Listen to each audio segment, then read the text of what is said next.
तो बच्चों आज हम लोग सॉल्व करेंगे कि लास्ट 10th की मैथ्स के चैप्टर नंबर फर्स्ट को, जिसका नाम है रियल नंबर्स यानी कि वास्तविक संख्याएं। तो जैसा कि बच्चों आप लोग यहाँ पर देख रहे हैं कि आज हम लोग इस चैप्टर की एक्सरसाइज 1.1 एंड 1.2 को सॉल्व करेंगे, ठीक है।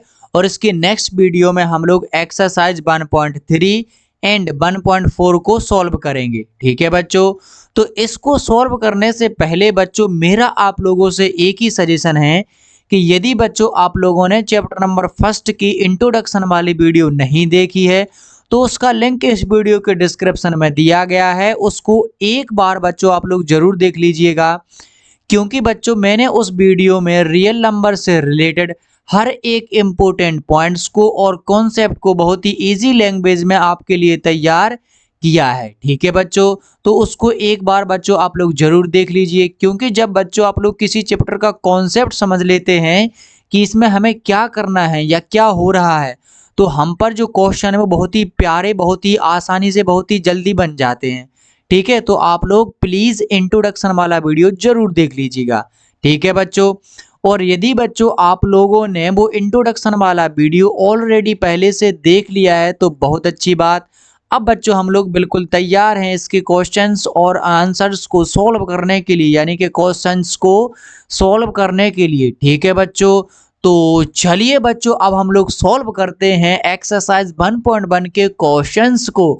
और बच्चों आप लोग अपनी नोटबुक, पेन और कॉपी को जरूर निकाल लीजिए, ताकि जैसे ही बच्चों मैं सॉल्व करूं तो आप लोग भी बच्चों मेरे साथ अपनी कॉपी पर सॉल्व करते जाएं। और अपनी नोटबुक से बच्चों जो आपकी जो बुक है, जो एनसीईआरटी की जो बच्चों आपकी बुक है, आप लोग उसमें के बाकी के क्वेश्चन है बच्चों वो भी आप लोग सॉल्व कर पाए, ठीक है।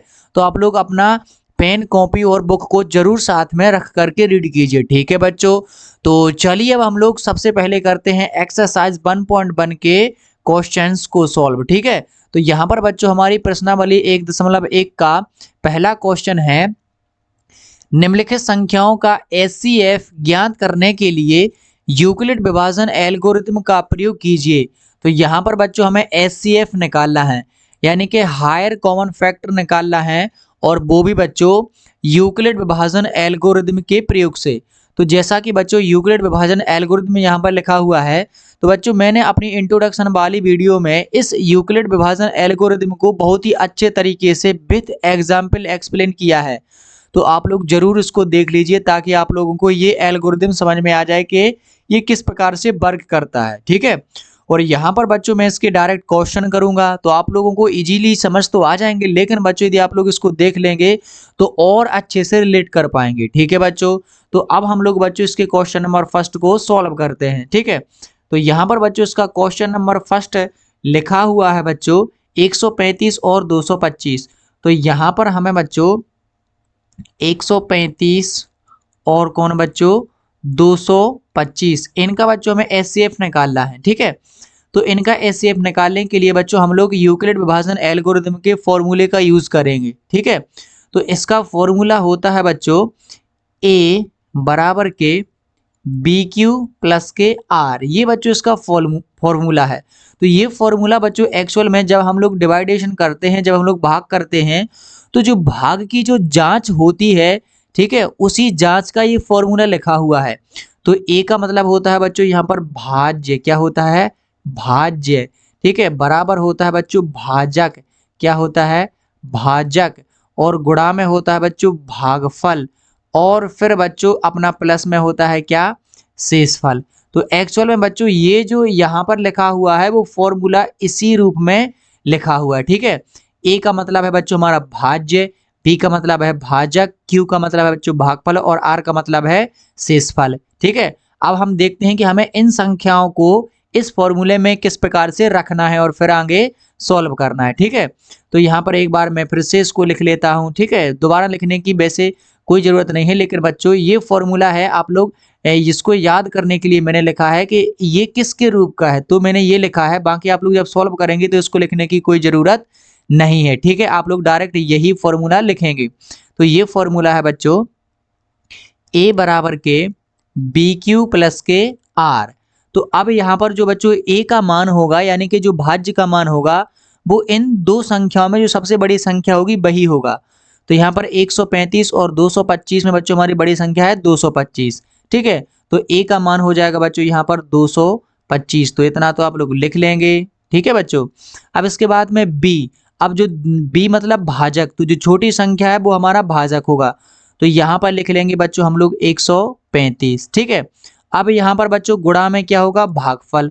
तो ये भाजक है और ये भाज्य है, यानी कि हमें 135 का भाग अब 225 में देना है। और जितना बच्चों हमारा भागफल आएगा वो गुणा में लिख देंगे, और जितना शेषफल बचेगा वो हम लोग यहाँ पर प्लस में लिख देंगे। ठीक है, तो यहाँ पर बच्चों 135 का भाग 225 में देने पर बच्चों ये तो एक बार में जाएगा, क्योंकि दो बार में बच्चों ये ज्यादा हो जाएंगे। ठीक है, तो एक बार में जाएगा तो यहाँ पर भागफल आ जाएगा कितना, 1, और शेषफल बचेगा बच्चों यहाँ पर हमारा कितना, 90। कितना बचेगा बच्चों, 90। तो शेषफल यहाँ पर 90। ठीक है, अभी ये मैंने कैसे लिखा, तो यहाँ पर मैं आप लोगों को इसका भाग करके दिखाता हूँ 135 और 225 का। फर्स्ट क्वेश्चन है, इसलिए बच्चों मैं हर एक पॉइंट को डिटेल में एक्सप्लेन कर रहा हूँ ताकि आप लोग बहुत ही अच्छे तरीके से समझ पाएं। ठीक है, तो जैसे कि 135 का भाग देना है बच्चों हमें 225 में, तो बच्चों ये दो बार में तो ज़्यादा हो जाएगा, क्योंकि ये 270 हो जाएंगे। ठीक है, दो बार में, तो हम लोग लिखेंगे एक बार में, तो 135। ठीक है, और यहाँ पर ये माइनस कर लेंगे तो ये हो जाएगा 0, और ये दो के माने हो जाएंगे बच्चों 12, और में से 3 चले जाएंगे तो कितने हो जाएंगे बच्चों, यहाँ पर 9, और ये 1 आ जाएगी इसकी, 2 - 2 हो जाएंगे 90। ठीक है, तो यहाँ पर बच्चों ये 90 आ गया, तो ये बच्चों हमारा R का मान होगा, और ये बच्चों हमारा Q का मान। ठीक है, तो इसलिए मैंने बच्चों यहाँ पर Q की जगह पर लिख दिया 1, और प्लस में R की जगह पर लिख दिया 90। ठीक है, तो ये कुछ इस प्रकार से सॉल्व होता है। अब बच्चों ये तो हो गया हमारा फर्स्ट स्टेप। अब सेकंड स्टेप में हमें क्या करना है कि जो ये यहाँ के 135 है इनको लिख देना है यहाँ पर, और 90 को लिख देना है इसकी जगह पर। तो बच्चों मैंने क्या किया कि अब 135 है तो इसको लिख देगा हूं मैं यहाँ पर 135 बराबर।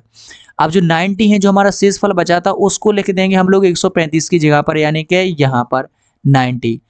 अब हमें बच्चों इस 90 का भाग इस 135 में देना है, और जितना भागफल आएगा उसको गुणा में लिखना है, और शेषफल आएगा उसको यहाँ पर R में लिखना है। ठीक है, तो यहाँ पर बच्चों एक भाग फिर करता हूं मैं, 90 का भाग कर लेता हूं बच्चों में 135 में। ठीक है, तो यहाँ पर 190 दूनी 180 हो जाएंगे, तो 135 से ज्यादा हो जाएंगे, इसलिए ये भी कितनी बार, 1 बार जाएगा।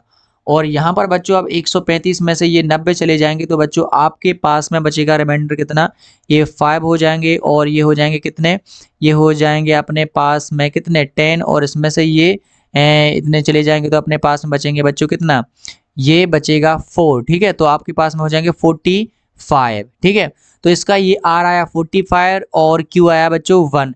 तो यहाँ पर लिख दे हम लोग क्या बच्चों 1, और प्लस के लिख देंगे यहाँ पर बच्चों 45। ठीक है, अब फिर से वही स्टेप को रिपीट करेंगे कि ये 90 को लिखेंगे बच्चों यहाँ पर, और बराबर में ये जो 45 है इसको लिखेंगे यहाँ पर। अब 45 यानी कि 45 का बच्चों यदि हम लोग 2 से गुणा कर दें, यानी कि 45 दूनी 90 हो जाएंगे, तो 2 बार में भाग चला जाएगा, और प्लस के शेषफल कितना बचेगा बच्चों 0। ठीक है, तो यहाँ पर शेषफल में हम लोग क्या लिख देंगे 0। ठीक है, जैसे अरे आप 45 का भाग तो आता ही है बच्चों आप लोगों को, 90 में भाग दे देंगे तो 45 दूनी 90। ठीक है, तो यहाँ पर ये शेषफल कितना बचा 0, R का मान कितना बचा 0, और ये Q का मान कितना बचा यहाँ पर बच्चों कितना 2। सो Q की जगह पर 2 लिख दिया, और R की जगह पर 0।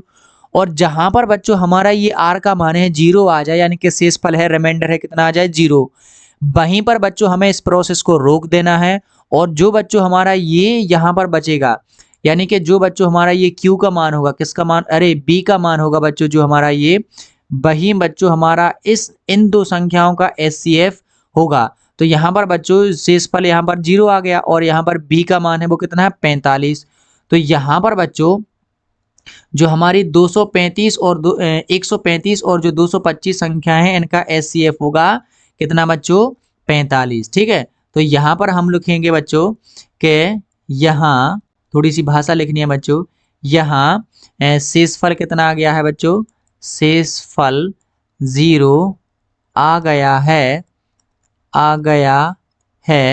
इसलिए क्या होगा बच्चों, इसलिए मैं इसको थोड़ा सा बच्चों इरेज कर लेता हूँ। ये जो भाग अपन लोगों ने किए थे इनको क्या कर लेता हूँ मैं इरेज, ताकि क्योंकि बच्चों हम लोगों को जगह चाहिए ना लिखने के लिए, तो जल्दी से हो जाओ इरेज, हो जाओ, ये हो गया इरेज। ठीक है। अब हम लोग लिखते हैं यहाँ पर, तो यहाँ पर बच्चों ये यहाँ शेषफल 0 आ जाता है, तो यह प्रक्रिया क्या हो जाएगी, तो प्रक्रिया को हम लोग यहीं पर रोक देंगे, यानी कि जो प्रोसेस चल रही है प्रक्रिया को रोक देंगे। ठीक है, क्या कर देंगे बच्चों, रोक देंगे। ठीक है, तो प्रक्रिया को रोक देंगे और b का मान क्या होगा बच्चों, b का मान HCF होगा, b का मान HCF होगा। ठीक है, इसलिए तो जो b का मान कितना है बच्चों, b का मान है बच्चों यहाँ पर 45, इसलिए 135 वा या और 225 का HCF बराबर कितना होगा बच्चों, कितना होगा बच्चों 45। और ये बच्चों आप लोगों का आ जाएगा आंसर, क्या आ जाएगा बच्चों आप लोगों का आंसर। ठीक है, तो इस प्रकार से बच्चों आप लोगों को यूक्लिड विभाजन एल्गोरिथम का यूज करते हुए दो संख्याओं का HCF निकालना है। ठीक है, चलिए अब हम लोग निकालते हैं क्वेश्चन नंबर 2 का HCF। तो यहाँ पर बच्चों अब आप लोगों को पूरी प्रोसेस है बिल्कुल बहुत ही अच्छे तरीके से समझ में आ गई है, तो मैं इसको थोड़ा सा फास्ट करूंगा और थोड़ा सा डायरेक्ट करूंगा। ठीक है बच्चों, तो आप लोग इसको समझते जाना। तो दूसरा है बच्चों हमारा इसका 196 और 38,220। तो यहाँ पर बच्चों हमारा है 196 और 38,220। ठीक है, तो 38,220। तो आप लोग समझ ही गए होंगे, फॉर्मूला है हमारा बच्चों ए बराबर के BQ प्लस के R। तो ए होना हमारी बड़ी संख्या, तो ये हो जाएगी बच्चों हमारी 38 और 220। ठीक है, अब बराबर, अब बी का मान तो आप लोग समझ ही गए हैं क्या होगा, 100 क्या होगा बच्चों 96। ठीक है, और फिर यहाँ पर क्यू का मान है वो अपन को भाग दे करके निकालना है।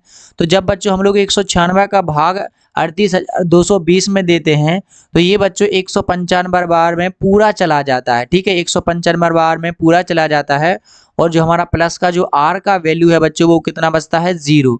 तो आर की जगह पर हम लोग कितना लिखेंगे 0, क्योंकि 196 का भाग 195 बार में पूरा चला जाता है। तो यहाँ पर बच्चों तो एक ही स्टेप में हमारा आर का मान है 0 आ गया, इसलिए बच्चों जो इसका HCF होगा कितना होगा 196। ठीक है, इसलिए इसका HCF कितना होगा बच्चों 196। ठीक है, तो ये जो मैंने यहाँ पर ये भाषा लिखी थी बच्चों, ये आप लोग पूरी की पूरी भाषा लिखोगे इस क्वेश्चन के लिए। मैंने यहाँ पर थोड़ा सा डायरेक्ट लिख दिया, HCF बराबर कितना हो जाएगा बच्चों 196। ठीक है, जब शेषफल 0 आ जाता है तो जो हमारा b का मान होता है वही हमारा इसका HCF होता है। ठीक है बच्चों, अब ये जो क्वेश्चन नंबर 3 है बच्चों, इसको आप लोग खुद से सॉल्व करोगे। इसीलिए बच्चों मैंने कहा था कि आप लोग अपनी कॉपी पेन और नोटबुक को जरूर लेकर के बैठिए और अपनी बुक को जरूर लेकर के बैठिए, ताकि आप लोग मेरे साथ कुछ सवालों को सॉल्व करते जाएं। ठीक है, तो वीडियो को पॉज कीजिए बच्चों और फिर इस सवाल को सॉल्व कीजिए, और इसको आंसर को बच्चों आप लोग अपनी बुक में मैच कर लीजिए। ठीक है, और फिर बच्चों आगे आप लोग पढ़ना जारी रखिए, ताकि आप लोग बच्चों जितने ज़्यादा सवाल करते हैं आप लोग बच्चों उतनी अच्छी मैथ सीखते हैं। ठीक है, तो चलिए देखते हैं आगे बच्चों हमारा किस प्रकार का क्वेश्चन है। ठीक है, तो आगे है बच्चों हमारा क्वेश्चन नंबर 2। तो यहाँ पर बच्चों क्वेश्चन नंबर 2 है, कुछ अलग ही प्रकार से दिया गया है। दर्शाइए कि कोई भी धनात्मक विषम पूर्णांक 6q+1 या 6q+3 या 6q+5 के रूप का होता है, जहां q एक कोई पूर्णांक है। ठीक है, तो यहाँ पर बच्चों हमें ये दर्शाना है कि कोई भी धनात्मक विषम पूर्णांक है वो इस फॉर्म में होता है, और q है वो एक पूर्णांक है। तो बच्चों ये जो पूर्णांक हैं वो क्या होते हैं, यदि आप लोगों को नहीं पता, वैसे आप लोगों को बच्चों पता ही होगा, यदि नहीं पता बाई चांस, तो बच्चों आप लोग इंट्रोडक्शन वाला वीडियो जरूर देख लीजिए। मैंने उसमें हर एक पॉइंट को बहुत ही अच्छे तरीके से क्लियर किया है। ठीक है, तो यहाँ पर बच्चों हम लोग लिखते हैं सबसे पहले सॉल्व, और देखते हैं कि हम लोग इसको किस प्रकार से सॉल्व करेंगे। ठीक है, तो यहाँ पर बच्चों हम लोगों ने लिख लिया है सॉल्व, और हमें बच्चों इसमें सिद्ध करना है। हमें क्या सिद्ध करना है बच्चों, या हम लोग लिख सकते हैं कि दर्शाना है या सिद्ध करना है। तो हमें बच्चों इसमें दर्शाना है कि जो कोई भी धनात्मक विषम पूर्णांक है वो 6q+1 या 6q+3 या 6q+5 के रूप का होता है। तो यहाँ पर बच्चों आप लोग दर्शाने में लिख लेंगे, चलो मैं ही लिख लेता हूँ कि धनात्मक विषम पूर्णांक, स्पीड में लिखता हूँ बच्चों आपके लिए जितनी स्पीड हो सकती है। धनात्मक विषम पूर्णांक क्या बच्चों 6q+1 या 6q+3 या 6q+5 के रूप का होता है। ये अपन को बच्चों दर्शाना है। ठीक है, अब बच्चों इसको तो हम लोगों को दर्शाना है। ठीक है, तो इसको दर्शाने के लिए ना अपन थोड़ी सी यहाँ पर क्या लिखेंगे, थोड़ी सी भाषा लिखेंगे। ठीक है, तो यहाँ पर हम लोग बच्चों थोड़ी सी भाषा लिखेंगे।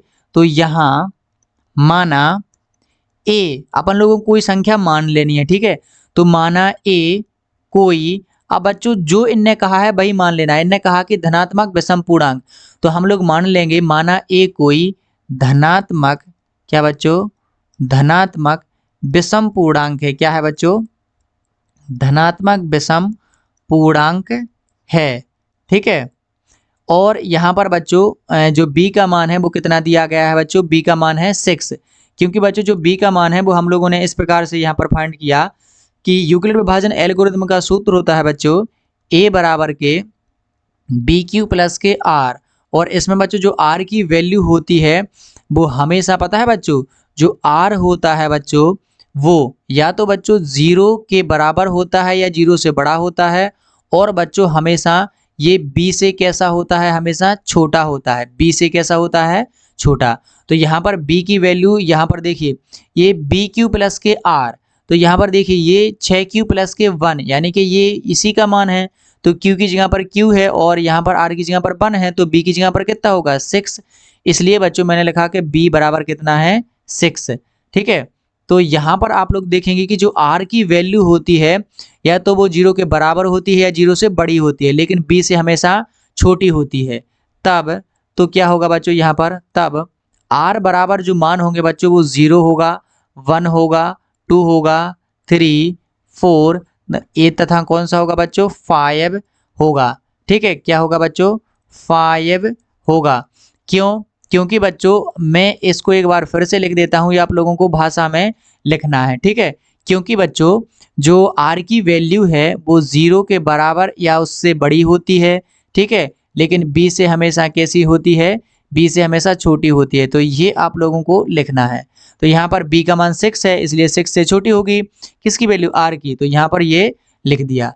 ठीक है, अब बच्चों अपन लोगों को इसको करना है आगे सॉल्व। तो आगे सॉल्व करने के लिए बच्चों हम लोगों को कुछ नहीं करना है, जरा ध्यान से आप लोगों को देखना है। ये भाषा बच्चों आप लोगों को ऐसी ही लिखनी है कि माना a कोई धनात्मक विषम पूर्णांक है। इनने धनात्मक विषम पूर्णांक बोला तो वही लिख देना है, केवल उसको एक संख्या मान लेना है a। तो माना a कोई धनात्मक विषम पूर्णांक है और b का मान 6 दिया गया है, इसलिए r का मान है वो 0 से लगा के 5 तक होगा, क्योंकि ऐसा होता है। ठीक है, अब यहाँ पर बच्चों हम लोग लिखेंगे कि चूंकि, क्या लिखेंगे बच्चों, चूंकि a कोई धनात्मक विषम पूर्णांक है। क्या है बच्चों, धनात्मक विषम पूर्णांक है। क्या है बच्चों, धनात्मक विषम पूर्णांक है, धनात्मक विषम पूर्णांक है। तब अब धनात्मक विषम पूर्णांक का जैसे ये 0, 1, 2, 3, 4, 5, इसमें से बच्चों यदि विषम पूर्णांक बोले तो बच्चों विषम पूर्णांक कौन कौन से हो जाएंगे, ये 1 हो जाएगा बच्चों, 3 हो जाएगा और ये हमारा 5 हो जाएगा, क्योंकि ये 4 और ये 2 और ये 0 तो सब में आ जाएंगे। ठीक है, 0 वैसे भी अपनी ये कौन से पूर्ण संख्या, तो ये पूर्ण में आ जाएगी और ये सब में आ जाएंगे। तो विषम पूर्णांक कौन कौन से होंगे, 1 होगा और ये हमारा 3 होगा और ये 5 होगा। ठीक है, तो यहाँ पर लिखेंगे चूंकि a कोई धनात्मक विषम पूर्णांक है, तब यह केवल किसके रूप का हो सकता है, केवल 1, 3 या 5 के रूप में ही होगा, में ही होगा। ठीक है, तो यहाँ पर देखिए बच्चों हम लोगों को r का मान लेना है, कौन सा, 1, और ले लेना है या r का मान ले लेंगे कितना, 3, या r का मान ले लेंगे बच्चों कितना, 5। ठीक है, तो एक बार r का मान 1 रखेंगे, एक बार 3 रखेंगे, एक बार 5 रखेंगे, तो r का मान इतने मान रखने से तो यहाँ पर बच्चों ये हो जाएगा, इसमें रखेंगे बच्चों ये बराबर की है ना अपना ये 6q प्लस के r, तो इसमें r की जगह पर एक बार 1 रख देंगे क्योंकि विषम पूर्णांक लेना है। तो ये हो जाएगा 6q प्लस के 1, और दूसरे में या करके लिखेंगे बच्चों, दूसरे में ये 6q प्लस के r, तो अब r की जगह पर एक बार 3 रख देंगे, तो ये हो जाएगा 6q प्लस के 3। ठीक है, या हो जाएगा ये a बराबर के 6q प्लस के r, तो r का मान एक बार कितना रखेंगे, 5, तो 6 प्लस के कितना हो जाएगा 5। तो यहाँ पर हम लोग देखेंगे कि जो धनात्मक विषम पूर्णांक है बच्चों वो इसी के रूप का है।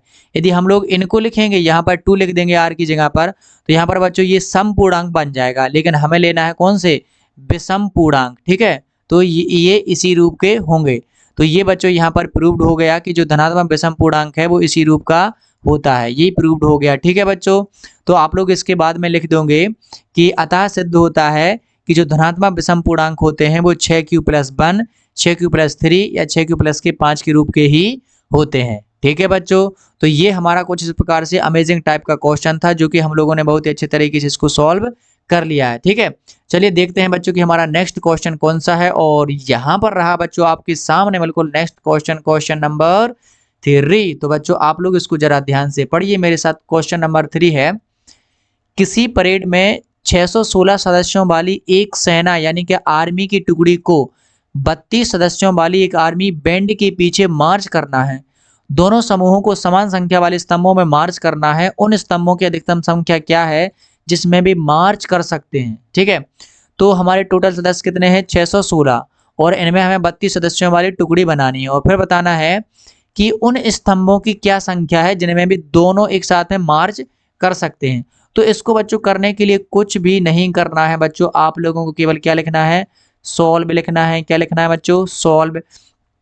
और सदस्य कितने दिए गए बस ये थोड़ा सा लिख लेना है ना, सदस्यों की संख्या, ये थोड़ी सी भाषा है, लिख लेना है। आप लोग डायरेक्ट भी कर सकते हैं। सदस्यों की संख्या कितनी है बच्चों, 616। कितने बच्चों, 616। और यहाँ पर हमें कितने की टुकड़ी चाहिए, तो हमें टुकड़ी चाहिए बच्चों कितने की, 32 की।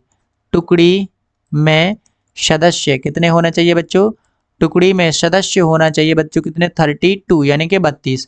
तो हमें बच्चों कुछ नहीं करना है, इन दोनों का हायर कॉमन फैक्टर निकाल लेना है यानी कि HCF निकाल लेना है और हमारा आंसर आ गया। तो HCF बच्चों हम लोग निकाल लेंगे यूक्लिड विभाजन एल्गोरिथम से। तो यहाँ HCF तो क्या हो जाएगा बच्चों, ये यहाँ पर ये बराबर क्या होगा बच्चों, फॉर्मूला BQ प्लस के R। तो यहाँ पर आप लोगों को तो पता ही है कि बड़ी संख्या को A होती है, छोटी संख्या हमारे B होती है। तो ये हो जाएगा बच्चों 616 बराबर की हो जाएंगे बच्चों कितना, 32। और इसका बच्चों इसमें भाग दे देंगे जैसे ही अपन लोग, तो आप लोग यहाँ पर दे लेंगे बच्चों 32 का भाग दे लेंगे बच्चों 616 में, तो ये चला जाएगा बच्चों 61। तो 32 दूनी 64 होते हैं, तो 61 है, तो 1 बार जाएगा, तो ये हो जाएगा 32 एकम 32। इसमें से ये माइनस कर लेंगे बच्चों, और जैसे ही अपन लोग इसमें से ये माइनस करेंगे तो 1 के माने 11, 11 में से कितने चले गए बच्चों, 2, तो बचेंगे यहाँ पर कितने बच्चों, 9। ठीक है, और इसकी पावर इसकी हासिल है वो इसमें आ जाएगी, तो ये जाएंगे 4, और 4 में से बच्चों ये 6 में से 4 चले जाएंगे, तो कितने बचेंगे बच्चों यहाँ पर 2, और अंक ले लेंगे बच्चों कितने के, 6 के। ठीक है, अब ये 32 का पहाड़ा है, इसमें बच्चों कितनी बार चला जाएगा, तो 32 नंबर होते हैं बच्चों हमारे पास में कितने, यहाँ पर होते हैं बच्चों 288। ठीक है, तो ये चला जाएगा बच्चों कितनी बार में, 9 बार में चला जाएगा 288, और 32 धम के 320 होते हैं, तो ये तो पूरा हो जाएगा। ठीक है, अब इसमें से ये माइनस कर लो, तो माइनस करने पर यहाँ पर 8 बचेंगे और ये बाकी के हो जाएंगे 0 0। ठीक है, तो यहाँ पर हमारा R का मान ये बचा, और यहाँ पर हमारा बच्चों Q का मान है ये आ गया। तो 32 गुणा में लिखेंगे बच्चों हम लोग 19, और प्लस के लिख देंगे यहाँ पर 8। ठीक है, अब आप लोग बच्चों समझ ही गए होंगे नेक्स्ट स्टेप क्या करना है। ये 32 हैं, इनको यहाँ पर लिख देना है, और बराबर में ये जो 8 है वो 32 की जगह पर, और गुणा में अब इसका भाग इसमें देना है, तो 8 चौके 32 प्लस के यहाँ पर शेषफल कितना बचा, 8 चौके 32 पूरा कट गया, तो शेषफल कितना बचा, 0। और यहाँ पर बच्चों शेषफल 0 आ गया है, यानी कि इसका HCF कितना है, 8। ठीक है, तो HCF कितना आ जाएगा बच्चों, यहाँ पर हमारा आ जाएगा 8। अतः यहाँ पर हम लोग लिख देंगे बच्चों, अतः हमें क्या करना था, स्तंभों की संख्या। अतः हम लोग लिख देंगे स्तंभों की संख्या कितनी है बच्चों, की संख्या बराबर कितनी हो जाएगी, 8। और यही बच्चों हमारा क्या हो जाएगा, आंसर। तो यहाँ पर बच्चों ये जो भाग है मैं वो आप लोगों को भाग भी सॉल्व करके बता रहा हूँ, ताकि आप लोग अच्छी तरीके से रिलेट कर पाएँ कि किस प्रकार वर्क कर रहा है। ठीक है, अब मैं बच्चों हर क्वेश्चन को जल्दी से करूँगा और डायरेक्ट करूँगा। ठीक है, तो आप लोग बच्चों जल्दी से समझते जाना। ठीक है, क्योंकि बच्चों आप लोग 10th क्लास में आ गए हैं, तो आप लोगों को बच्चों ये जो भाग हैं वो तो आते ही होंगे बहुत ही अच्छे से, है ना। ऐसा तो हो ही नहीं सकता बच्चों कि आप लोगों ऊपर भाग हैं ये ना बनते हो, तो बनते ही होंगे। ठीक है, चलिए बच्चों अब हम देखते हैं नेक्स्ट क्वेश्चन को, और क्वेश्चन नंबर 4। तो यहाँ पर बच्चों क्वेश्चन नंबर 4 भी थोड़ा सा लेंथी सा लग रहा है, लेकिन इसको हम लोग कर लेंगे। तो क्वेश्चन नंबर 4 है, यूक्लिड विभाजन प्रमेय का प्रयोग करके दर्शाइए कि धनात्मक विषम पूर्णांक का वर्ग किसी पूर्णांक m के लिए 2m या 2m प्लस 1 के रूप का होता है। तो हमें बच्चों यूक्लिड विभाजन एल्गोरिथम का ही यूज करना है, और ये दर्शाना है कि धनात्मक विषम पूर्णांक का वर्ग के m के लिए 2m या 2m प्लस 1 के रूप का ही होता है। यहाँ पर उन्होंने संकेत दिया है, मान लीजिए x कोई धनात्मक पूर्णांक है, तब यह 2q और 3q प्लस के 1 या 3q प्लस के 2 के रूप का लिखा जा सकता है। इसमें से प्रत्येक का वर्ग कीजिए और दर्शाइए कि इन वर्गों को 2m या 2m प्लस 1 के रूप में लिखा जा सकता है। ठीक है, तो इसमें कुछ नहीं बच्चों, जैसा कि इन्होंने कहा कि मान लीजिए x कोई धनात्मक पूर्णांक है, तो हम लोग यही मान लेते हैं। ठीक है, अपन लोगों को कोई दिक्कत नहीं है, अपन लोग इन्हीं के जैसा मान लेंगे। वैसे अपन लोग अपने मन से कोई भी संख्या a मान सकते हैं, लेकिन इन्होंने कहा है तो हम लोग इसको क्या मान लेंगे बच्चों, हम लोग x ही मान लेंगे। ठीक है, तो थोड़ा सा मैं पानी पीता हूँ। तो यहाँ पर बच्चों हम लोग इसको क्या मान लेंगे, x मान लेंगे। ठीक है, तो यहाँ पर सबसे पहले मैं लिखूंगा बच्चों आपके लिए सॉल्व। ठीक है, जरा ध्यान से देखिएगा बच्चों। तो सॉल्व में सबसे पहले हमें बच्चों दर्शाना है, क्या करना है बच्चों, हमें दर्शाना है कि जो धनात्मक संख्याओं का जो वर्ग होता है, क्या है बच्चों, धनात्मक पूर्णांक है ना, क्या है बच्चों, धनात्मक पूर्णांक का वर्ग 3m है ना, या 3m प्लस के 1 के रूप का होता है। ये हमें क्या करना है बच्चों, दर्शाना है। ठीक है, तो यहाँ पर बच्चों देखते हैं, ये 3 लिखा हुआ है। ठीक है, थोड़ा सा कैसा लग रहा है, बी के जैसा बन गया है, तो इसको मैं क्या कर लेता हूँ, आपके लिए 3 ही बना देता हूँ बच्चों। में इसको पूरा भाग गया, अरे पूरा नहीं जाना था यार, 3 बनना था तो इसको। ठीक है, अब देखते हैं। तो यहाँ पर बच्चों हम लोगों को कुछ नहीं करना है, अपने पास में थोड़ा सा अपन लोगों को यहाँ पर लिखना है, माना जैसे इन्हें x कहा है तो अपन लोग लिख लेंगे, माना x कोई धनात्मक पूर्णांक है, क्या है, धनात्मक पूर्णांक है। ठीक है, पूर्णांक है, और यहाँ b बराबर कितना है बच्चों, 3 है। b बराबर कितना है, 3। कि आप लोग पहले जो क्वेश्चन नंबर 2 था उससे आप लोग समझ ही गए होंगे कि b का मान 3 क्यों है। ठीक है, तो यहाँ पर b का मान 3 है, तब जो r की वैल्यू होगी बच्चों वो कितनी होगी, 0 होगी, 1 होगी, या कितनी होगी बच्चों, या कितनी होगी, 2 होगी। ठीक है, क्योंकि r की वैल्यू है b से हमेशा छोटी होती है, तो या तो r का मान 0 होगा, 1 होगा, या 2 होगा। ठीक है, अब यहाँ पर बच्चों हम लोगों को वो फॉर्मूला लिखना है। तो फॉर्मूला है बच्चों हमारा क्या, a बराबर के बी क्यू प्लस के r। तो यहाँ पर बच्चों a की जगह पर हम लोगों ने क्या मान लिया है, x, तो x लिखेंगे हम लोग। तो ये कुछ इस प्रकार बदल जाएगा, x और b का मान है बच्चों 3 और q प्लस का यहाँ पर r। तो अब हमें बच्चों ये जो r है, r का मान एक बार बच्चों हमें 0 रखना है, एक बार 1 रखना है, एक बार 2 रखना है, और फिर बच्चों हम लोगों को इनके वर्ग करते जाना है, और फिर हमारा है आंसर है वो आ जाएगा। ठीक है, तो यहाँ पर देखिएगा बच्चों, आप लोग जल्दी से समझिएगा। तो यहाँ पर मैंने लिखा x बराबर के, ठीक है, तो मैंने लिखा r बराबर के 0 से, तो किससे करूँगा मैं, r बराबर के 0 से। तो ये हो जाएगा x बराबर के 3q प्लस के r। ठीक है, अब मैं इसमें r की जगह पर क्या रख दूंगा, 0। तो ये हो जाएगा आगे चल के 3q प्लस के 0 बराबर की कितना हो जाएगा बच्चों, ये हो जाएगा 3q। ठीक है, अब मैं लिखूंगा r बराबर की किससे बच्चों, 1 से। तो यहाँ पर हमारा x का वैल्यू है 3q प्लस के, ये हो जाएगा r। ठीक है, तो इसमें r की जगह पर 1 रख देंगे, तो ये हो जाएगा 3q प्लस के 1।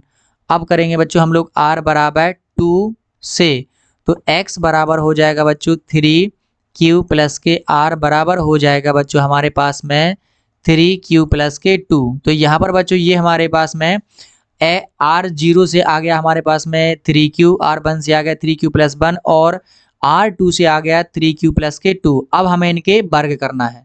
ठीक है, तो इनके वर्ग करने के लिए हम लोग पहुंच चलते हैं बच्चों नेक्स्ट पेज पर। तो हमारा नेक्स्ट पेज है बिल्कुल खाली। तो यहाँ पर बच्चों अब हम लोग क्या करेंगे, वर्ग करेंगे। तो हम लोग यहाँ पर लिख देंगे वर्ग करने पर, ठीक है। तो सभी के हम लोग क्या करेंगे, वर्ग।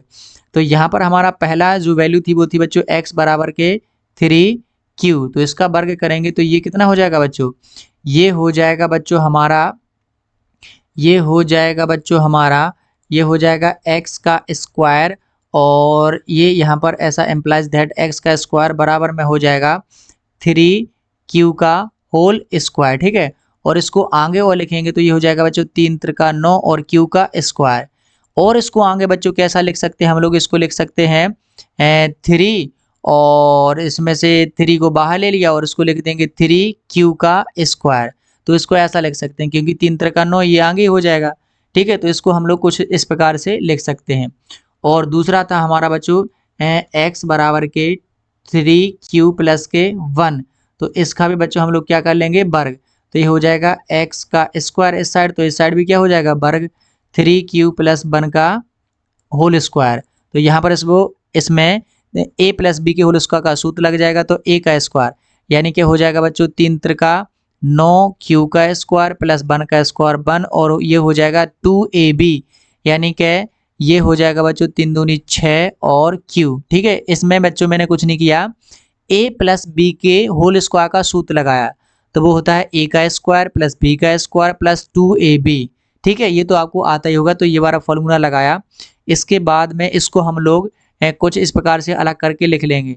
तो यहाँ पर बच्चों मैं इससे क्या ले लेता हूँ, 3 मैंने यहाँ से बच्चों इसमें से कॉमन ले लिए। क्या ले लिए, इस 9q स्क्वायर में से 6q में से मैंने 3 कॉमन ले लिए, और तो यहाँ पर कितने बचेंगे 3q, और प्लस के यहाँ पर बचेंगे बच्चों कितने, यहाँ पर q स्क्वायर, और यहाँ पर 3 ले लिए बाहर, तो यहाँ पर बचेंगे 2q, और ये प्लस का मैंने क्या लिख दिया है बच्चों यहाँ पर 1, ठीक है, ये वाला 1। तो इसको कुछ इस प्रकार से लिख सकते हैं। अब होगा हमारा तीसरा, तो वो था x बराबर की क्या बच्चों 3q प्लस के 2। तो इसका भी क्या कर देंगे बच्चों अपन लोग, वर्ग। तो ये हो जाएगा x का स्क्वायर बराबर के 3q प्लस 2 का होल स्क्वायर। इसमें भी होल स्क्वायर का फॉर्मूला लगाएंगे, तो ये हो जाएगा 9 और q का स्क्वायर और b का स्क्वायर यानी कि 4 हो जाएंगे, और ये हो जाएंगे 3 दूनी 6 दूनी 12q। अब इसको भी हम लोग इसके इस प्रकार से व्यवस्थित लिख लेंगे। इसमें से और इसमें से मैं 3 को क्या ले लूँगा, कॉमन। तो 3 को कॉमन ले लूँगा, तो यहाँ पर बचेंगे 3q का स्क्वायर, और यहाँ पर बचेंगे बच्चों 4q। 12 में से 3 कॉमन ले लिए तो 4q बचेंगे, और यहाँ पर बच्चों प्लस इसको मैं 4 को ऐसा लिख लूँगा 1 यहाँ पर लिख लूँगा इस 4 में का, और प्लस के मैं बच्चों यहाँ पर क्या लिख लूँगा, ये 1 और मैं बाहर लिख लूँगा, क्योंकि बच्चों 3 का इसमें जब अंदर गुणा होगा तो 3 त्रिका 9q का स्क्वायर हो जाएगा यानी कि ये, और इसका इसमें होगा सो 3 चौके 12q हो जाएंगे। अब 3 का गुणा 1 में होगा सो 3 एकम 3 हो जाएंगे, और प्लस का 1 हो जाएगा, सो 3 और 1 4, यानी कि इसको हम लोग ऐसा लिख सकते हैं, ठीक है। अब यहाँ पर बच्चों या तो बच्चों ये ऐसा होगा या ऐसा होगा या ऐसा होगा, ठीक है। अब यदि ठीक है, अब यदि बच्चों मैं क्या करूं, यदि इसको मानूं, यदि m बराबर के 3 और q स्क्वायर, और बच्चों मैं इसको मान लूं कि m या m बराबर के ये हो जाए 3q का स्क्वायर प्लस के 2q, या m बराबर के ये हो जाए 3q का स्क्वायर प्लस के 4q प्लस के 1, ठीक है। यदि मैं इनको ऐसा मानूं कि m का मान या 3q स्क्वायर हो सकता है, या m बराबर ये हो सकता है, या m बराबर ये हो सकता है, तब आप लोग देखेंगे कि ये जो ऊपर वाले ये जो इक्वेशन है, ठीक है, इनको समीकरण भी आप लोग मान सकते हैं। समीकरण मानने की कोई ज़रूरत नहीं है। यहाँ पर बच्चों m की वैल्यू रखेंगे, यहाँ पर m की वैल्यू रखेंगे, और यहाँ पर m की वैल्यू रखेंगे, तो ये बच्चों कुछ इस प्रकार से आ जाएंगे। यहाँ पर हो जाएगा बच्चों x का स्क्वायर, पहले बारे में यहाँ पर m की वैल्यू रखें तो ये हो जाएगा बच्चों x का स्क्वायर बराबर में 3, और यहाँ पर इसकी जगह पर m रख देंगे तो m, यानी कि ये हो जाएगा कितना बच्चों 3m। तो इसका वर्ग है वो 3m के रूप का आ गया। और बच्चों यदि इसमें रखेंगे तो ये हो जाएगा या x स्क्वायर बराबर के 3, और यहाँ पर m रखेंगे तो ये हो जाएगा m प्लस के 1, या बच्चों इस तीसरे वाले में रखेंगे तो x का स्क्वायर बराबर के 3m प्लस के 1, यानी कि ये दोनों एक से आएंगे। तो यहाँ पर बच्चों ये हमारा सिद्ध होता है कि जो धनात्मक जो पूर्णांकों का जो वर्ग होता है वो हमेशा 2m या 2m+1 के रूप का ही होता है। और यहाँ पर बच्चों आप लोग लिख दोगे प्रूव्ड, और यही हमारा क्या हो गया, सिद्ध हो गया। ठीक है, तो ये बच्चों लेंदी नहीं है, केवल हम लोगों को इसके फॉर्मेट को ध्यान रखना है और बच्चों फिर बिल्कुल आसानी से इनको सॉल्व कर देना है। ठीक है, केवल वर्ग करने के लिए किया था तो वर्ग कर दिया बस। आप लोग बच्चों इसको 2-3 बार प्रैक्टिस करोगे तो बहुत ही अच्छे से समझ में आ जाएगा। ठीक है, चलिए देखते हैं नेक्स्ट क्वेश्चन। और नेक्स्ट क्वेश्चन है बच्चों हमारा यहाँ पर क्वेश्चन नंबर 5। तो क्वेश्चन नंबर 5 में लिखा है, यूक्लिड विभाजन प्रमेय का प्रयोग करके दर्शाइए कि किसी धनात्मक पूर्णांक का घन 9m+1 या 9m+8 के रूप का होता है। तो यहाँ पर बच्चों अभी हम लोगों ने वर्ग किया था, अब हमें करना है घन, यानी कि उसका क्यू का फॉर्मूला लगाना है। तो आप लोगों ने बच्चों यदि वर्ग का कर लिया है, यदि अच्छी समझ लिया है, तो आप लोग घन का फॉर्मूला लगा करके इसको भी सॉल्व कर सकते हैं। तो ये बच्चों आप लोगों के लिए SW में है, बच्चों आप लोगों के लिए होमवर्क में है, तो ये आप लोग सॉल्व करोगे। ठीक है, यदि आप लोगों पर हो जाता है तो बहुत अच्छी बात है, यदि नहीं होता है तो मुझे कमेंट में जरूर बता दीजिए, मैं इसको बच्चों आप लोगों को अलग से एक्सप्लेन कर दूंगा। ठीक है, वैसे बच्चों आप लोगों पर जैसा मैंने क्वेश्चन नंबर 4 किया है वैसे ही बच्चों ये आप लोगों पर बन ही जाएगा। ठीक है, तो इसके बाद में बच्चों हमारी ये जो एक्सरसाइज है वो बिल्कुल पूरी तरीके से फिनिश होती हुई और हम पहुंच जाते हैं बच्चों हमारी नेक्स्ट एक्सरसाइज पर, जिसका नाम है बच्चों प्रश्नावली 1.2। क्या नाम है बच्चों, प्रश्नावली 1.2। ऐसे चैप्टर के नाम भी रख लेते हैं अपन लोग, है ना, सोल्व करने के लिए। खैर छोड़िए, तो इन्हीं ने नाम रखा है। तो ये हमारा बच्चों एक्सरसाइज 1.2 का जो हमारा पहला क्वेश्चन है उसमें पूछा है बच्चों, निम्नलिखित संख्याओं को अभाज्य गुणनखंड के गुणनफल के रूप में व्यक्त कीजिए। क्या करना है बच्चों, हम लोगों को यहाँ पर निम्नलिखित संख्याओं को अभाज्य गुणनखंड के गुणनफल के रूप में व्यक्त करना है। तो यहाँ पर बच्चों ये जो है, ये जो हमें ये जो व्यक्त करना है, ये बच्चों हमारी अंकगणित की आधारभूत प्रमेय से होते हैं। किससे होते हैं बच्चों सॉल्व? अंकगणित की आधारभूत प्रमेय। अंकगणित की आधारभूत प्रमेय कौन सी बच्चों? आधारभूत प्रमेय। ठीक है, जो अर्थमेटिक की जो बच्चों बेस थ्योरम है, जो अंकगणित की जो आधारभूत प्रमेय है, उससे बच्चों ये जो सॉल्व होते हैं। तो यदि बच्चों आप लोगों को अंकगणित की आधारभूत प्रमेय नहीं पता है तो आप लोग एक बार उस इंट्रोडक्शन वाले वीडियो को जरूर देख लीजिए, मैं बार बार कह रहा हूँ। ठीक है, ताकि आप लोग उसको बहुत ही अच्छे से समझ पाएं और फिर इन सवालों को सॉल्व कर पाएं। और वैसे भी बच्चों ये सवाल बड़े ही ईजी हैं, आप लोगों को इसकी जरूरत ही नहीं पड़ेगी, है ना, लेकिन फिर भी आप लोगों को पता होना चाहिए। ठीक है, लेकिन हम लोग कर लेंगे, इसको बिना उसके भी कर लेंगे। ठीक है, तो जल्दी से फटाफट हम लोग उनको सॉल्व कर लेते हैं। तो पहला क्वेश्चन है बच्चों हमारा, पहले के लिए हम लोग बच्चों सॉल्व लिखेंगे। पहला है हमारा 140। कितना है? 140। तो 140 को हमें बच्चों अभाज्य गुणनखंड के गुणनफल के रूप में लिखना है। तो कुछ नहीं करना है बच्चों, इसके गुणनखंड निकाल लो चुपके से। क्या निकाल लो? गुणनखंड। तो यहाँ पर इसके गुणनखंड हो जाएंगे 140 की।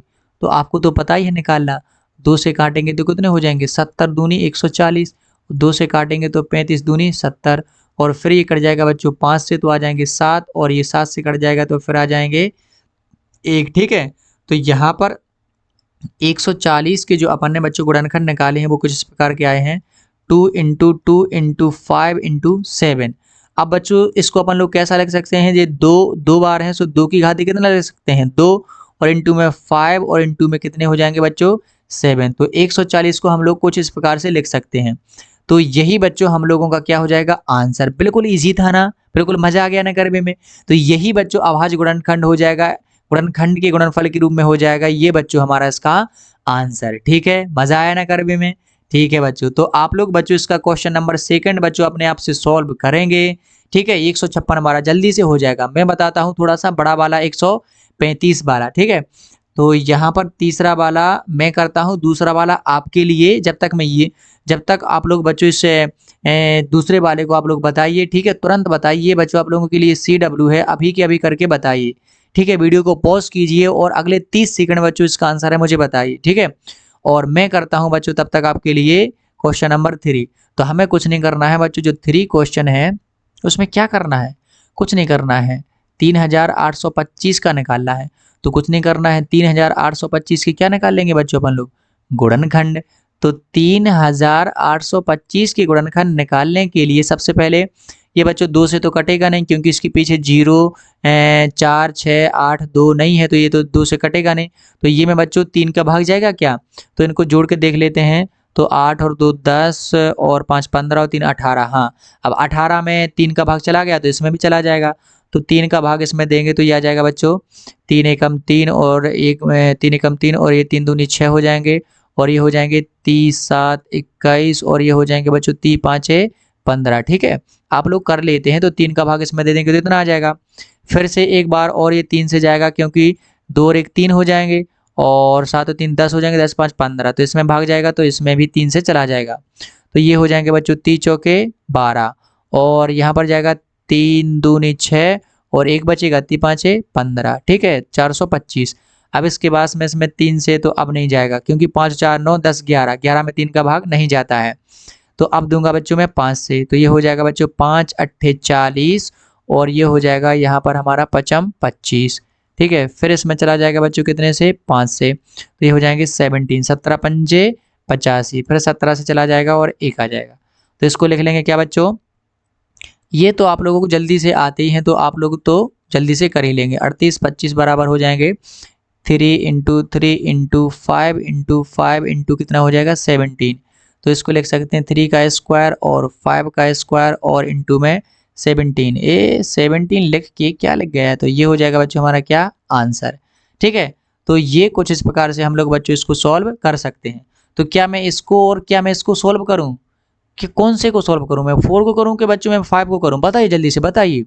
चलो मैं बच्चों ये थोड़ा इसको सॉल्व कर देता हूं। ठीक है, 4 को कर देता हूं, 5 आप लोग कर लेना। ठीक है, तो हमारा क्वेश्चन नंबर 4 है बच्चों 5005। तो कुछ नहीं करना है, आपको तो पता ही है कि इसकी गुणनखंड निकाल लेना है। तो ये 2 से कटेगा नहीं, डायरेक्ट कितने से कट जाएगा बच्चों, ये कट जाएगा बच्चों हमारा डायरेक्ट कितने से कट जाएगा बच्चों, 5 से कट जाएगा। ठीक है, तो 5 एकम 5 0 0 5 एकम 5।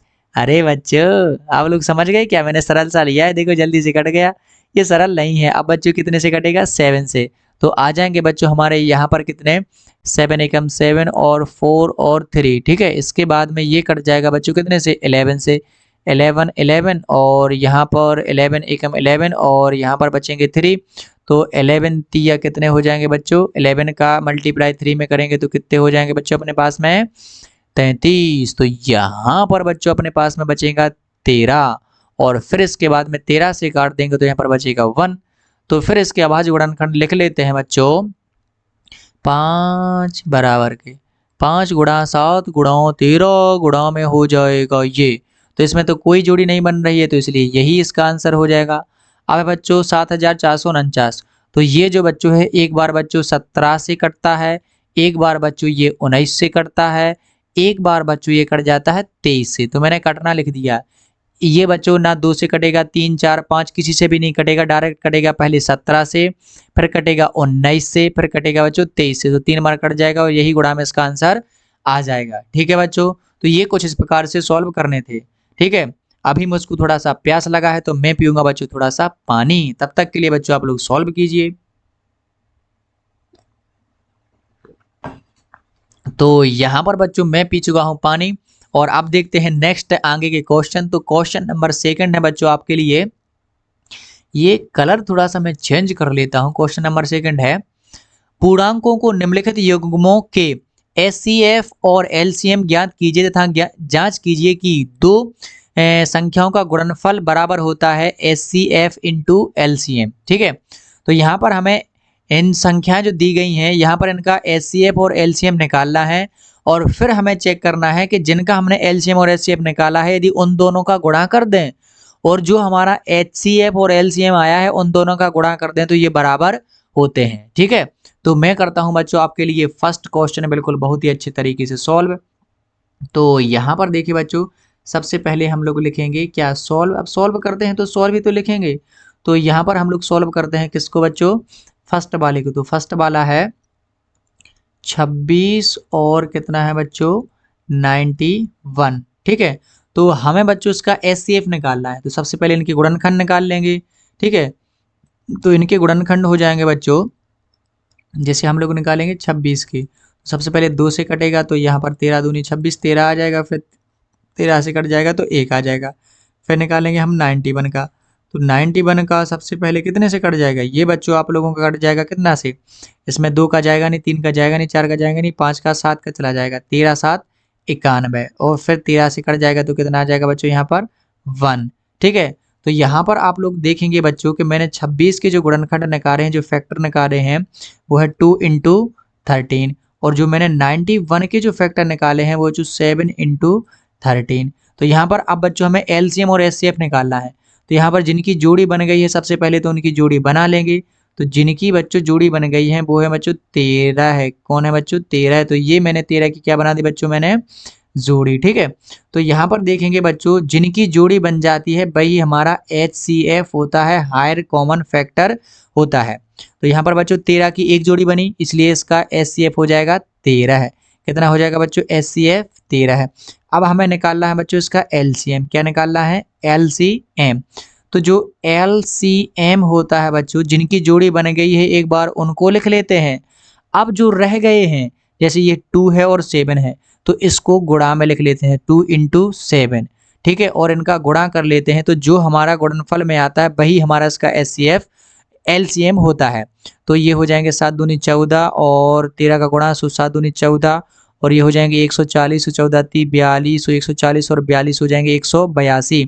तो इसका LCM आ जाएगा बच्चों कितना, 182। ठीक है, तो हमारा जो बच्चों HCF आया वो आया हमारा कितना, 13, और जो हमारा LCM आया वो आया हमारा कितना, 182।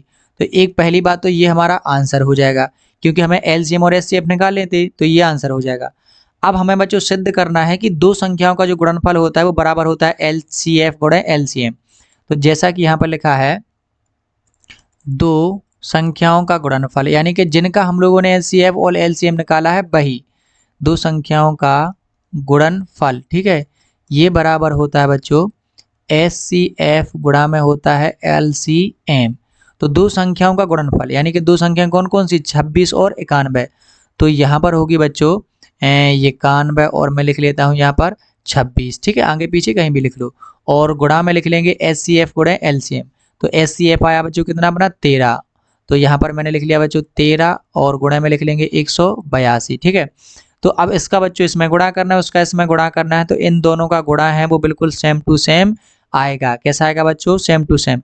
तो इसका इसमें गुणा कर लेते हैं बच्चों, तो आ जाता है अपना पता है कितना, 26 से कम 26, 26 की हो जाएंगी 6, हासिल की आएंगी 2, और 26 नंबर होते हैं बच्चों, 26 नंबर होते हैं 234। 26 नंबर कितने होते हैं बच्चों, 234। 234 में ये हासिल जोड़ देंगे बच्चों कितनी, 2, तो हो जाएंगे 236। तो ये हो जाएंगे बच्चों 236, यानी कि यहाँ पर बच्चों हमारा आ गया 2366। देखते हैं कि इसका आता है कि नहीं आता है। तो 13 दूनी 26 की हो जाएंगी 6। ठीक है, हासिल किया जाएंगी 2, और 13 अट्ठे कितने होते हैं बच्चों, 13 पाना 65, 3 अठहत्तर, 13 7 91, 13 अट्ठे 104। 104 में बच्चों अपन लोग कितने जोड़ देंगे, ये जोड़ देंगे 2 हासिल की। ठीक है, तो हो जाएंगे 106, और हासिल किया जाएंगी 10। सो 13 कम 13 और 10 की हो जाएंगी कितने बच्चों, 23। तो यहाँ पर भी इसका कितना आ गया बच्चों अपने पास में 2366, यानी कि दोनों संख्याओं का जो गुणनफल है और LCM और HCF का गुणनफल है वो कितना आ गया, सेम। यानी कि ये हमारा बच्चों राइट है। तो यहाँ पर हमने सिद्ध कर दिया कि दो संख्याओं का जो गुणनफल होता है वो बराबर होता है LCM गुणे HCF की।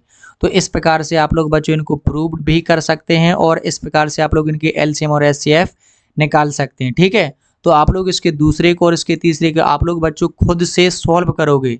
ठीक है, क्योंकि बच्चों मेरा काम है बच्चों आप लोगों को सवालों का कॉन्सेप्ट समझाना। ठीक है, कि किस सवाल को किस तरीके से सॉल्व करना है बस। ठीक है, और यदि मैं बच्चों आप लोगों को हर एक सवाल करवाऊंगा तो फिर बच्चों आप लोग क्या करोगे। ठीक है, ये तो बड़ी दिक्कत हो जाएगी। तो बच्चों मेरा काम है बिल्कुल आप लोगों को कॉन्सेप्ट समझाना, फिर बच्चों आपका काम है कि उस कॉन्सेप्ट को समझ करके ज़्यादा से ज़्यादा क्वेश्चंस को सॉल्व करना। क्योंकि बच्चों आप लोग जितने ज़्यादा मैथ्स के क्वेश्चंस को सॉल्व करते हैं आप लोगों पर मैथ्स है उतनी अच्छी बनने लगती है। ठीक है, तो आपका काम है ज़्यादा से ज़्यादा क्वेश्चंस को सॉल्व करना। ठीक है, तो आप लोग ये खुद से कीजिए, ये CW समझ लीजिए। ठीक है बच्चों, क्लास वर्क में आप लोग इसको करके दिखाइए। ठीक है, वीडियो को पॉज करके। चलिए देखते हैं आगे।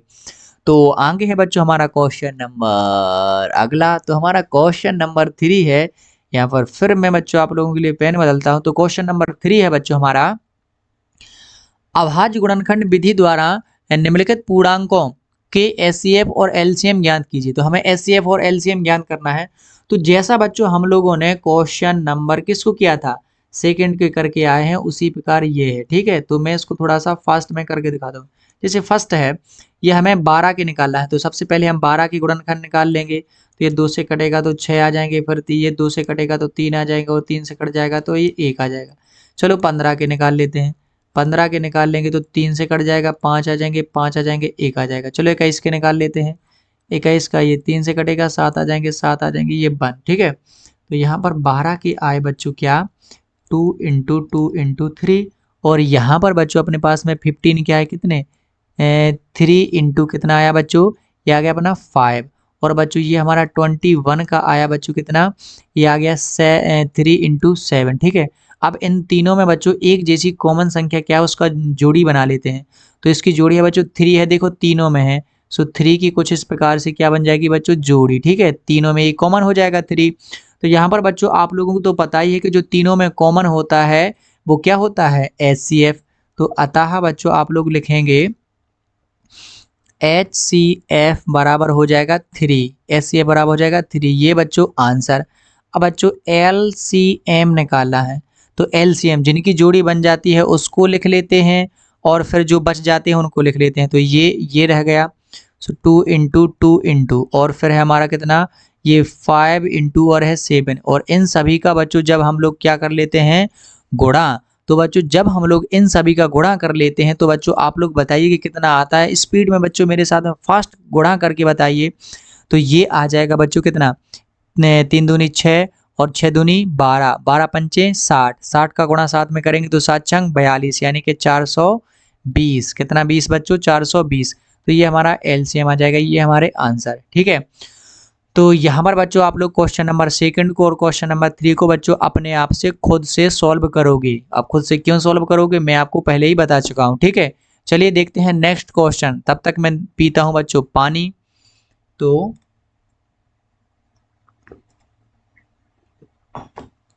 है ना, ऐसे पढ़ते समय बच्चों बिल्कुल आप लोगों को पानी पीते रहना चाहिए, क्योंकि अब लोग जैसे ही बच्चों दिमाग जो जब चलता है ना, तो उसमें हमें ज़्यादा ऑक्सीजन की ज़रूरत होती है। जब हम पानी पीते हैं तो हमारे अंदर एनर्जी आती है, ऑक्सीजन की पूर्ति होती है। ठीक है, तो आप लोग भी पानी पीते रहिए, अपने साथ में पानी की बोतल या पानी का गिलास कुछ भी अपने पास में रखिए और पीते रहिए। ठीक है, पढ़ते समय। तो चलिए देखते हैं नेक्स्ट क्वेश्चन। क्वेश्चन नंबर हमारा कौन सा है, 4। तो यहाँ पर बच्चों हमारा क्वेश्चन नंबर 4 है। ये तो ऐसे छोटका सा है, तो इसको तो अपन लोग बहुत ही जल्दी से कर लेंगे। तो जैसा कि आप लोग यहाँ पर देख रहे हैं बच्चों, हमारा क्वेश्चन नंबर 4 है, HCF 306 और 657 का HCF है 9, कितना दिया गया है 9, और LCM 306 और 657 का ज्ञात कीजिए। तो हमें बच्चों दो संख्याएं हैं, क्या है, सबसे पहले लिखते हैं सॉल्व। तो 306 और 657 का जो HCF है क्या है, HCF जैसे लिखा है ना यहाँ पर HCF, तो का HCF ये कितना दिया गया बच्चों, 9। हमें क्या ज्ञात करना है, LCM ज्ञात करना है, LCM। ठीक है, तो LCM का जो फॉर्मूला होता है बच्चों, जब दो संख्या दी गई हो उनका HCF दिया गया हो, तो LCM का फॉर्मूला होता है LCM बराबर संख्याओं का गुणनफल, दो संख्याओं का क्या, गुणनफल। जो संख्याएं जिनका HCF दिया गया है उनका दो संख्याओं का गुणनफल, क्या, गुणनफल, बटे में होता है बच्चों क्या, HCF। और यदि वो HCF निकालने के लिए पूछें तो बटे में LCM आ जाएगा। ठीक है, तो हमें LCM पूछना है तो बटे में HCF आ गया। दो संख्याओं का गुणनफल, तो संख्या है 306 गुणा में हो जाएंगी 657, और बटे में हो जाएंगे बच्चों कितने, 9। ठीक है, तो ये 9 से ये बच्चों कट जाएगा, तो ये हो जाएंगे बच्चों 9 ती कितने हो जाएंगे 27, और फिर बचेंगे 309 चौके 36। तो यहाँ पर 34 आ जाएंगे करने के बाद, तो 34 का गुणा करेंगे बच्चों 657 में। और जब बच्चों आप लोग 34 का गुणा 657 में कर लेते हैं तो आपके पास में आ जाते हैं 22338। ठीक है, ये बच्चों हमारा आ जाएगा LCM। ठीक है, तो यही बच्चों हमारा आंसर होगा। तो अब आप लोग समझ ही गए होंगे, यदि दो संख्या दी गई हो और उनका यदि HCF दिया गया हो तो LCM ये निकाल लेते हैं इस प्रकार से, और यदि बच्चों HCF निकालना हो तो बटे में क्या आ जाएगा, केवल LCM। ठीक है, चलिए देखते हैं नेक्स्ट क्वेश्चन। तो नेक्स्ट क्वेश्चन है हमारा कुछ इस प्रकार से। तो नेक्स्ट क्वेश्चन में मैंने बहुत सारे क्वेश्चन है मतलब यानी कि सारे के सारे क्वेश्चन ही लिख दिए हैं, ठीक है। तो नेक्स्ट क्वेश्चन हमारा 5, जांच कीजिए कि क्या किसी प्राकृतिक संख्या n के लिए संख्या 6n अंक 6 की घाते n अंक 0 पर समाप्त हो सकती है। तो यहाँ पर बच्चों हमें किसी प्राकृतिक संख्या n के लिए ये बताना है कि कोई संख्या है, यदि वो 6 की घाते n है यानी कि n की पावर है, यहाँ कोई भी प्राकृतिक संख्या है तो 1 से लगा करके 2, 3, 4, 5, 6, 7 कुछ भी हो सकती है, लेकिन बेस में उसके कितने हैं 6, क्या 0 पर समाप्त होगी? तो बच्चों इसका आंसर हो जाएगा नहीं। तो क्वेश्चन नंबर 5 का जो 5 है इसका आंसर हो जाएगा बच्चों क्या? नहीं, ये 6 की घाते नहीं 0 पर समाप्त नहीं होगी। क्या नहीं होगी बच्चों? समाप्त नहीं होगी, नहीं होगी। क्योंकि अब क्यों बच्चों? क्योंकि 0 पर समाप्त होने के लिए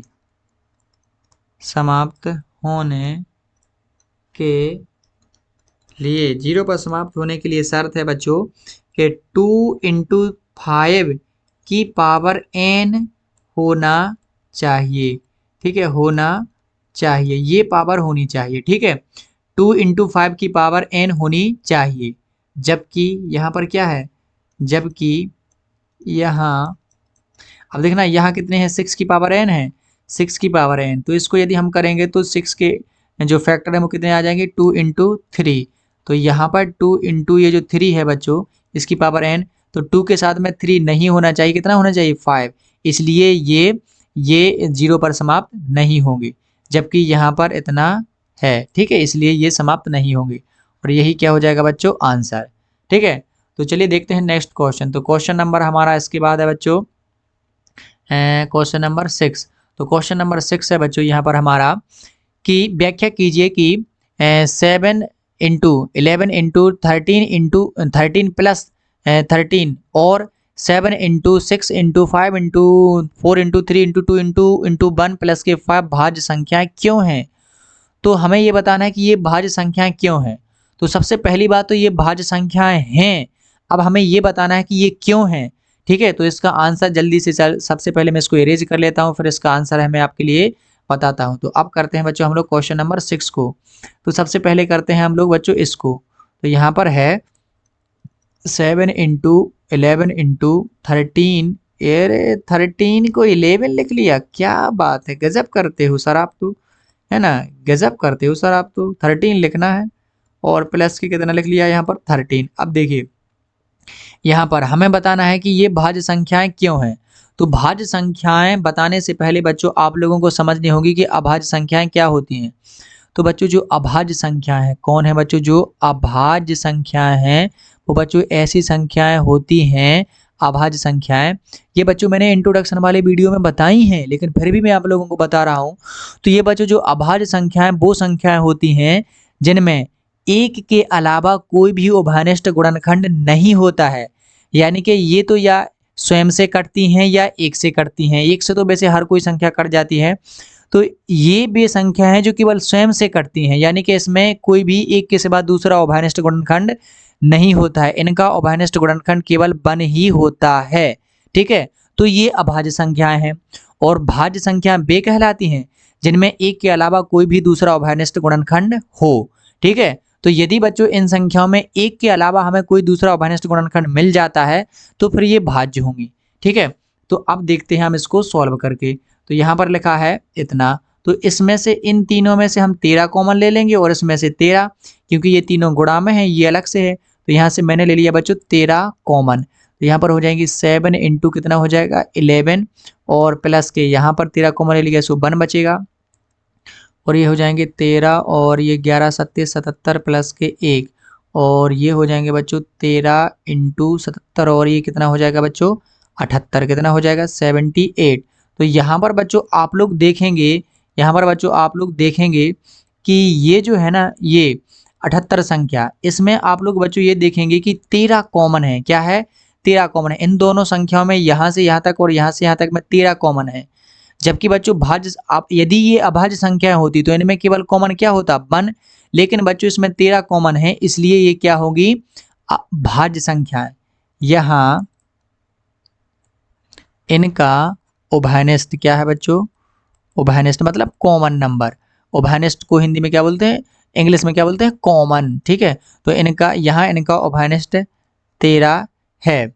ठीक है, इसलिए ये कैसी हैं बच्चों, भाज्य हैं, क्योंकि ये एक के अलावा किसी दूसरी संख्या से डिवाइड होंगे, इसलिए कैसी हो जाएंगी, भाज्य। ऐसे ही यहाँ पर बच्चों ये लिखी हैं 7 6 5 4 3 2 1 +5। तो यहाँ से हम 5 कॉमन ले लेंगे, तो यहाँ से 5 कॉमन ले लेंगे तो 7 6 और यहाँ से 4 3 और यहाँ पर 2, यहाँ पर 1 और यहाँ पर बचेगा प्लस का 1। और जब बच्चों हम लोग इसका मल्टीप्लाई कर लेते हैं तो हमारे पास में आ जाता है बच्चों 1008। ठीक है, और प्लस का हो जाता है 1, तो 5 इन सभी का गुणा कर लेते हैं तो बच्चों कितना आ जाता है 1008। ठीक है, आप लोग कर सकते हैं, और इसको जोड़ लेंगे तो 1009। तो यहाँ पर देखिए इसमें भी 5 कॉमन है, इसलिए ये भी क्या होगी बच्चों, भाज्य होगी। ठीक है, क्योंकि अभाज्य होती तो केवल 1 कॉमन होता है, कितना होता है, केवल 1, जबकि इनमें तो 5 है और इसमें 13 है, इसलिए ये कैसी हो जाएगी, भाज्य। ठीक है, तो ये हम लोगों ने शुद्ध कर दिया। अब इसके बाद है बच्चों हमारा इसका लास्ट क्वेश्चन नंबर 7। तो इसको करने के लिए हम लोग इसको फिर से फिनिश कर लेते हैं। तो चलिए भाग जाइए आप लोग, और अब देखते हैं हम। अरे बच्चों आप लोग नहीं भाग जाइए, है ना, क्वेश्चन ये जगह के लिए मैंने ये कहा है ना, इसको सॉल्व करना है, इसलिए जगह की जो यहाँ पर लिखा था ना उसको भगाया, वरना आप समझो कि अरे हमें भगा रहे हैं सर, तो हम तो चलते बने। अरे बच्चों आप लोगों को नहीं भगाया है। ठीक है, तो यहाँ पर लिखा है किसी क्वेश्चन नंबर 7, किसी खेल के मैदान के चारों ओर एक वृत्ताकार पथ है। ठीक है, कोई खेल का मैदान है, उसके चारों ओर एक वृत्ताकार यानी कि सर्कुलर पाथ है। इस मैदान का एक चक्कर लगाने में सोनिया को 18 मिनट लगते हैं, जबकि मैदान का एक चक्कर लगाने में रवि को 12 मिनट लगते हैं। तो मान लीजिए कि भी दोनों एक ही स्थान पर और एक ही समय पर चलना प्रारंभ करके एक दिशा में चलते हैं, तो कितने समय बाद वे पुनः प्रारंभिक स्थान पर मिलेंगे, यानी कि दोनों के एक साथ मिलने की घटना पूछी गई है। तो इस प्रकार के जो सवाल हैं बच्चों आप लोग क्लास 6 में बहुत सारे किए हैं बच्चों, आप लोगों ने क्लास 6 में बहुत किए हैं। ठीक है, तो सोनिया का टाइम कितना है बच्चों, सोनिया कितना टाइम लेती है, सोनिया लेती है 18 मिनट। कितने मिनट बच्चों, 18 मिनट। और ये बच्चों हमारा रवि भैया ये लेता है बच्चों 12 मिनट। तो अपन लोगों को कुछ नहीं करना है बच्चों, इन दोनों का एलसीएम निकाल देना है, हमारा आंसर आ जाएगा। क्या निकाल देना है, एलसीएम। तो ये 18 और ये 12 का क्या निकाल देने के बच्चों, एलसीएम। तो एलसीएम दोनों का साथ में 2 से, तो 9 6, 2 से ये 9 जेम का हैं, और यहाँ पर आ जाएगा 3, फिर 3 से ये हो जाएगा कितना बच्चों, 3 और ये हो जाएगा 1, फिर 3 से तो ये हो जाएगा हमारा कितना बच्चों, 1। अब बच्चों आप लोगों को कुछ नहीं करना है, इसकी क्या कर देना है, गुणा कर देना है। तो ये हो जाएगा बच्चों एलसीएम बराबर के लिख देंगे 2 × 2 × 3 × 3। तो यहाँ पर हो जाएगा 3 त्रिका 9, 9 दूनी 18 दूनी 36। तो यहाँ पर हो जाएगा बच्चों 36, और इसमें लिख देंगे मिनट, यानी कि वे दोनों एक साथ में एक स्थान पर 36 मिनट बाद मिलेंगे। ये बच्चों क्या हो जाएगा हमारा आंसर। तो यहाँ पर बच्चों हमारी जो एक्सरसाइज 1.1 और 1.2 है बिल्कुल पूरी तरीके से ख़त्म होती हुई। ठीक है बच्चों, अब यहाँ पर बच्चों अब नेक्स्ट वीडियो में बच्चों हम लोग 1.3 को और 1.4 को सॉल्व करेंगे। तो यदि बच्चों आप लोगों ने अच्छी तरीके से सवाल सॉल्व कर लिए हैं तो अपने फ्रेंड्स के साथ में इसको शेयर कर दीजिए, और अपने नोट्स बनाते चाहिए, और हमेशा की तरह पढ़ते रहिए बच्चों आप लोग, और हमेशा की तरह खुश रहिए।